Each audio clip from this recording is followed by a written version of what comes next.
Okay, let me ask you a question. What's the single most important piece of real estate in any modern war? I'll give you a hint. It's not a city, and it's not an oil field. Today, we're going to dive into how the battle for the sky is being completely rewritten, flipping the old rules of warfare right on their head. So, when you picture a modern battlefield, what do you think is the ultimate prize?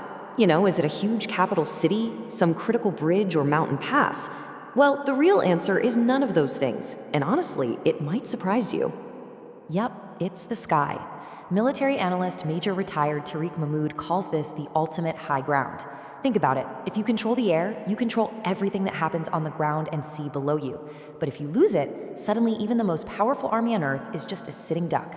Now, for decades, only a handful of major world powers had anything close to total control of the skies. But that whole era, well, it's ending, and it's ending fast. And the reason why comes down to one specific, game-changing piece of technology that has totally leveled the playing field. I want you to meet the ground-to-air missile, or what everyone just calls a SAM. The concept is actually really simple, but the implications are huge. Instead of needing your own super expensive fighter jets to fight other jets, you can now take on even the most advanced air power from the ground. This whole idea really came into its own during the Cold War. You look at conflicts like the Vietnam War, and these early Soviet-made SAMs, like the SA-2, were a massive wake-up call. They were shockingly deadly against even the best American planes. And the world learned a really important lesson. You don't need a giant air force to protect your skies. And that capability, it gave birth to a completely new way of thinking about war. The focus shifted away from this really expensive offensive goal of trying to own the entire sky to a much more powerful defensive strategy focused on just one thing: making your airspace a total no-go zone for the enemy. So you end up with this big strategic split. On one side, you have air superiority. That's the classic idea, right? Be the king of the sky. But on the other side, you have air denial. The goal here isn't to rule the sky, it's just to make it so dangerous that the enemy can't even try to fly there without taking crippling losses. And SAMs, they are the absolute backbone of that entire strategy. And what this creates is something that militaries call an air defense umbrella. Now, don't think of it as just one weapon. It's more like an invisible, layered shield. A whole network of different systems, all talking to each other, all working together to protect what's underneath. And that umbrella has layers. Right down at the bottom, you have what's called SHORAD, or short-range air defense. That's for protecting troops right on the front lines. Then you get your medium and long-range systems for defending whole cities or key military bases. And way, way up at the top, you have the big guns, anti-ballistic missiles. Each layer plugs the gaps for the one below it. So, how does it actually work? I mean, what does it really take to turn a little blip on a radar screen into a fireball in the sky? Let's walk through the whole sequence. This process is called the kill chain, and it happens incredibly fast.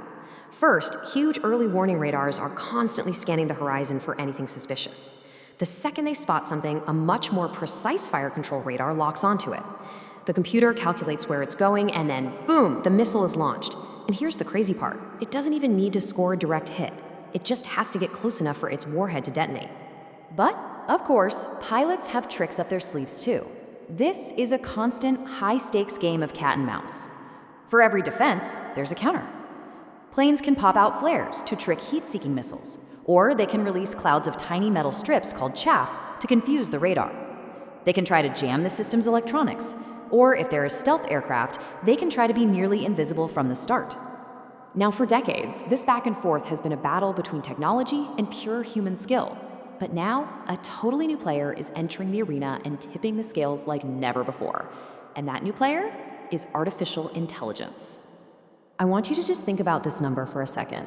Over 400. That's how many different targets a modern AI-powered air defense system can track all at the same time.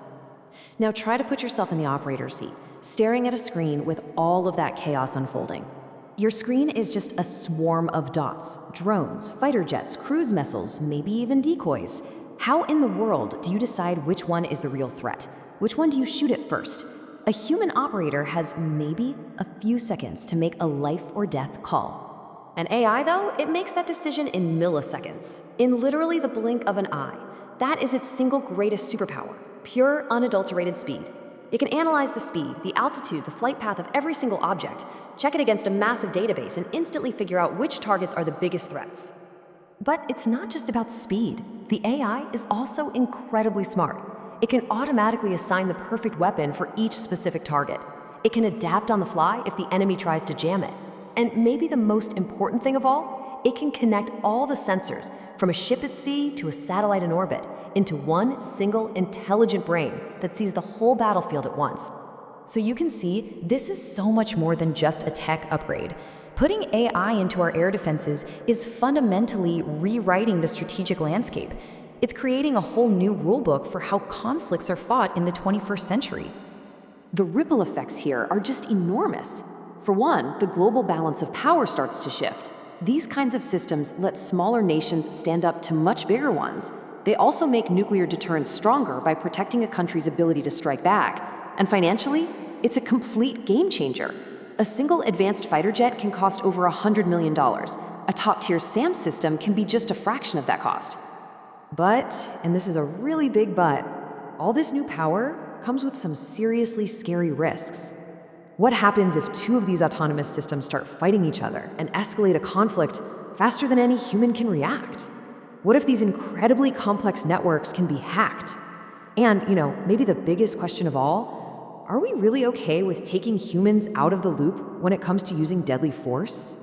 In the end, it really comes back to what Major Mahmoud said.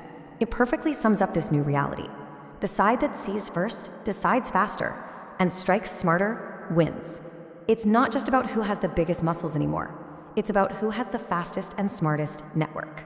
Which leaves us all with one final and kind of haunting question to chew on.